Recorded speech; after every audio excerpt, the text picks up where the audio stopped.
Au nom du Père et du Fils et du Saint-Esprit, ainsi soit-il.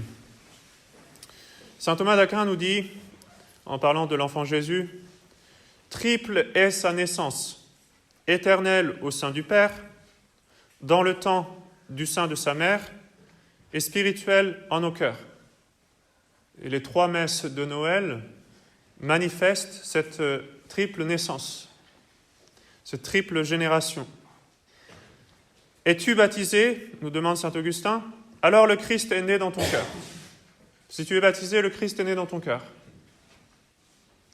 Alors ce matin, je vous propose de méditer un petit peu les enseignements des pères de l'Église sur cette naissance de notre Seigneur Jésus-Christ dans notre âme. Et puis après, on méditera un petit peu à la crèche, en quoi est-ce qu'on peut y tirer des leçons.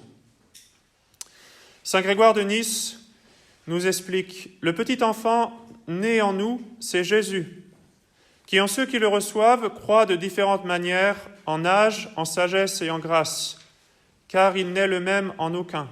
À la mesure de la grâce accordée à celui en qui il prend forme, et selon la capacité de celui qui le reçoit, il apparaît ou bien comme en enfance, ou en croissance, ou en maturité parfaite. » Notre Seigneur, pendant la nuit de Noël, vient comme un petit enfant faible et fragile.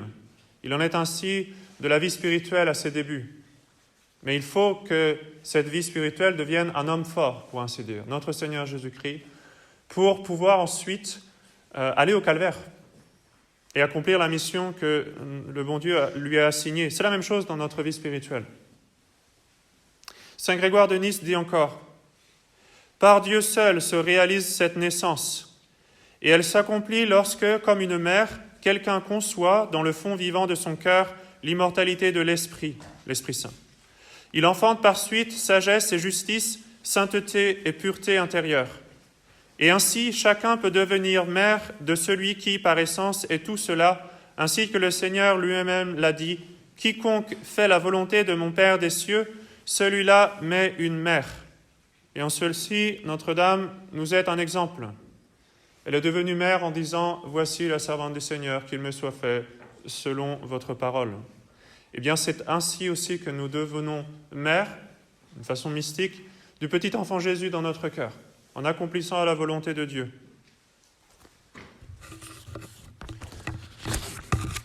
Saint Grégoire de Nazianze dit semblablement « Chaque âme porte le Christ en elle, comme en un sein maternel, comme une femme enceinte. Si elle ne s'est pas transformée par une sainte vie, elle ne peut être dite mère du Christ. Mais chaque fois que tu accueilles en toi la parole du Christ et que tu lui donnes forme en ton intimité, quand tu la façonnes en toi comme en un sein maternel par ta méditation, tu peux être dit mère du Christ. As-tu accompli la justice? Voici que tu as formé en toi le Christ. As-tu fait l'aumône? Voici que tu as façonné en toi la ressemblance de la vérité.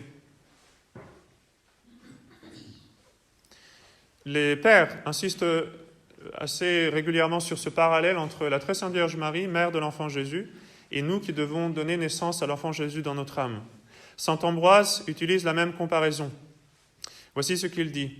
« Tous ne parviennent pas à mettre le Christ au monde, tous ne sont pas parfaits. Tous ne sont pas autant de Marie. Ils conçoivent, certes, le Christ par l'opération du Saint-Esprit, mais sans l'enfanter. Il y en a qui rejettent le Verbe de Dieu comme un avorton. Accomplis donc la volonté du Père afin que tu puisses être mère du Christ. » Les pères font cette analogie en disant que nous concevons notre Seigneur quand nous avons la vertu de foi. Et nous lui donnons naissance quand nous accomplissons les œuvres, quand nous accomplissons la volonté de Dieu, quand nous nous comportons en bons chrétiens. Saint Augustin dit également « Elle est la mère de Jésus, toute âme pieuse qui accomplit la volonté de son Père par une charité très féconde dans ceux qu'elle engendre jusqu'à ce que le Christ soit formé en eux. Marie, en accomplissant la volonté de Dieu, n'est corporellement que mère du Christ. Spirituellement, elle est à la fois sa sœur et sa mère. » Il dit encore ailleurs « Ce que nous admirons dans le corps de Marie, réalisons-le au plus profond de notre âme. Celui qui croit en son cœur conçoit le Christ.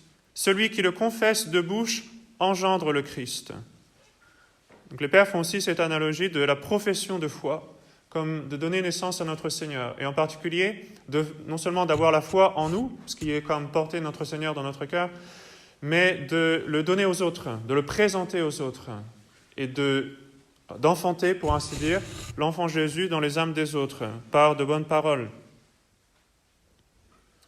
Saint Césaire d'Arles nous parle de cette croissance de l'enfant Jésus en nous. Aujourd'hui, frères très chers, le Christ nous est né. Recevons dans nos cœurs le Seigneur tout petit. Là, il croît, il grandit. Là, il est nourri par notre foi. Là, il atteint par degrés l'adolescence.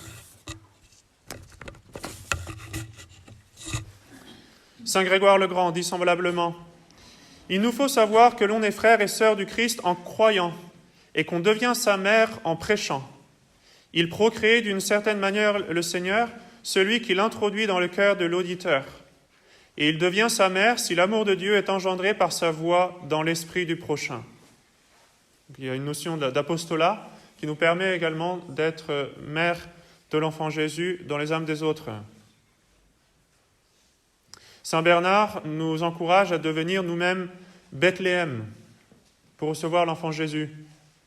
Considère, nous dit-il, considère que Jésus naît à Bethléem et sois attentif à la manière dont tu deviendras Bethléem et qu'en toi aussi Jésus ne dédaignera pas d'être reçu. Toi aussi, si tu repais ton âme au pâturage de la parole divine et si tu reçois ce pain qui descend du ciel, si enfin tu vis de la foi, tu deviens Bethléem, tu es digne de recevoir le Seigneur. Et saint Thomas d'Aquin dit semblablement, « Celui qui obéit seulement est frère du Christ parce qu'il lui ressemble en ce qu'il réalise la volonté du Père. Celui qui non seulement fait cela mais convertit les autres, engendre le Christ dans les autres et ainsi devient sa mère.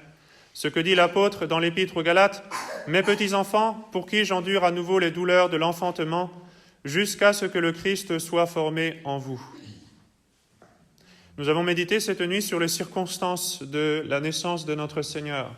Ces circonstances sont une leçon importante en considération de la façon dont notre Seigneur a voulu apparaître, des leçons qu'il a voulu nous donner. Et cela est vrai, cette naissance, ces circonstances de la naissance de notre Seigneur manifestent sa bonté en tant que sauveur, elle manifeste également la génération éternelle du Verbe de Dieu, et elle manifeste aussi la naissance de notre Seigneur dans notre âme, de l'enfant Jésus dans notre âme. Ces circonstances de Bethléem nous donnent des leçons. Rappelez-vous, lui-même a tout choisi, tout bien déterminé. Il avait le temps, pour ainsi dire, toute l'éternité, pour tout préparer. Et il s'est servi d'instruments humains pour faire que les choses soient ainsi. Ce voyage que la Sainte Famille a dû entreprendre, par exemple, qui a été causé par ce décret de l'empereur romain, c'est le bon Dieu qui l'a voulu. Et donc, rappelez-vous, ce contraste avec les apparitions antérieures. Pour donner la loi de l'Ancien Testament, le bon Dieu s'est manifesté au milieu de la foudre et des éclairs, avec grande majesté, du tonnerre. Mais là, on parle de la loi de la grâce. Comment est-ce que la grâce naît dans l'âme, dans le silence, dans la nuit, même quand on dort, on peut dire, spirituellement on s'entend, quand on dort. Et on n'est pas là. On n'est pas là pour accueillir. La première grâce est tout à fait gratuite. Elle nous vient de Dieu. Ce n'est pas nous qui la donnons, qui la produisons, même qui la méritons. La première grâce ne peut pas être méritée. Donc c'est l'enfant Jésus qui vient et qui n'est pas reçu. Et cet enfant Jésus, il vient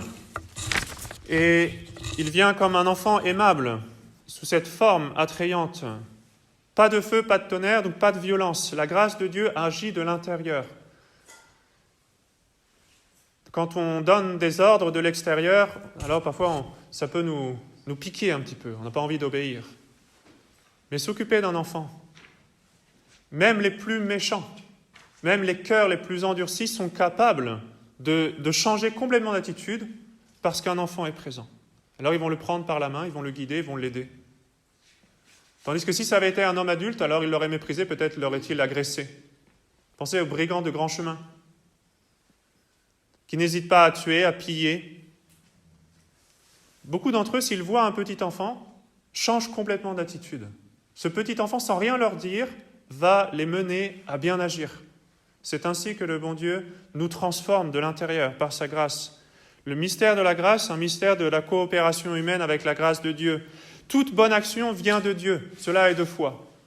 Toute bonne action vient premièrement et avant tout de Dieu, même si elle se fait par nous. Et du coup, nous le méritons. Nous méritons, par cette bonne action, nous méritons le ciel. Eh bien, pensez à ce vieux brigand, endurci dans le crime, qui en présence d'un petit enfant change, qui se laisse instinctivement transformer. C'est comme ça que la grâce agit dans l'âme. Le petit enfant est là, il ne dit rien, il n'impose rien, parce qu'on n'est pas capable au début. On n'est pas capable de l'entendre. Il va falloir que ce petit enfant grandisse. Et alors, oui, il pourra nous donner des ordres, comme notre Seigneur, finalement, a prêché, a enseigné. Mais quand il naît dans l'âme, il ne dit rien. Il nous guide d'une façon mystérieuse, il nous transforme d'une façon suave, qui n'est pas violente. Et au début, c'est tout faible, comme ce petit enfant. C'est tout faible. Et parfois, on peut la rejeter, cette grâce. Saint Bernard, je crois, parlait de pouvoir l'avorter même, d'une certaine façon. On peut la rejeter, on peut la persécuter. C'est ce qui s'est passé avec le roi Hérode, qui cherchait à la supprimer. Que fait le petit enfant quand c'est comme ça? Il s'en va. Il s'en va pour revenir plus tard. C'est ce que l'on fait aussi quand on met obstacle à la grâce. Ce petit enfant s'en va pour un temps, tout faible qu'il est. Mais il n'a pas dit son dernier mot. Il revient plus tard, grâce à Notre-Dame, grâce à Saint Joseph. Ce petit enfant, il est tout faible, comme je l'ai dit, il est tout faible, il lui faut tout. Vous savez, on dit très communément que pour gagner l'estime de quelqu'un ou son attachement, il faut lui demander un service. Si vous demandez à quelqu'un de vous rendre un service, alors quelque part, il investit en vous. Et du coup, il s'intéresse davantage à vous parce qu'il s'est donné de la peine pour vous aider. C'est ce que fait le petit enfant. Il a besoin de tout, il lui manque tout, il ne peut rien faire. Et donc, quand il arrive, il a besoin d'aide. C'est un service qu'il nous demande implicitement. C'est ce que fait la grâce de Dieu pour nous convertir. Elle nous demande, pour ainsi dire, un service, un petit quelque chose que l'on fait pour le bon Dieu. Et par ce moyen-là, elle accroche notre cœur.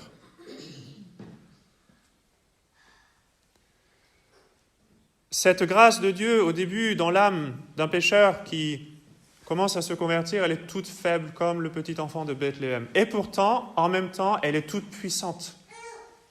C'est le mystère de Bethléem. Un petit enfant qui pleure, qui est tout fragile, qui a des tout petites mains à peine capables de tenir quelque chose, et qui pourtant est le Dieu tout-puissant. C'est ça la grâce dans l'âme. Parfois, c'est une grâce tellement forte, et en même temps si faible. Si faible parce qu'on peut si facilement la rejeter, la mépriser, la détruire, et pourtant si forte parce qu'elle peut complètement nous transformer et nous sauver. Et c'est ce que fait le petit enfant de Bethléem. Ces toutes petites mains gouvernent le monde, ces larmes rachètent les hommes, et ces petites larmes de petit enfant dans notre âme lavent notre cœur de toutes ses souillures. Petit à petit, avec ses petites mains, il fait le ménage, pour ainsi dire, dans notre âme. C'est la faiblesse de Dieu qui terrasse la force de notre endurcissement. C'est la folie de la crèche, la folie de Dieu qui terrasse notre orgueil. Ce petit bébé nous transforme complètement. Alors méditez sur cette leçon que nous donne la liturgie aujourd'hui, ce parallèle entre le petit enfant qui naît à Bethléem et la grâce de Dieu dans notre cœur, si faible et si puissante. Et demandez à la très sainte Vierge Marie d'être là, parce que ce petit enfant, il a besoin de tout. Et vous, si vous êtes comme un brigand de grand chemin, vous ne savez pas vous occuper de petits-enfants. Tout au plus, vous pouvez juste l'aider un petit peu, c'est tout. Mais vous avez besoin de la Sainte Vierge. Alors demandez à Notre-Dame qu'elle prépare votre crèche, c'est-à-dire votre cœur, qui ressemble un petit peu à la crèche de Bethléem, avec un bœuf, un âne. Parfois, on n'est pas beaucoup plus intelligent, pas beaucoup plus sage, et avec de la paille. Demandez à la Sainte Vierge au moins qu'elle arrange cette paille, qu'elle mette un peu d'ordre et qu'elle puisse accueillir délicatement ce petit enfant Jésus dans la crèche de votre cœur. Au nom du Père et du Fils et du Saint-Esprit, ainsi soit-il.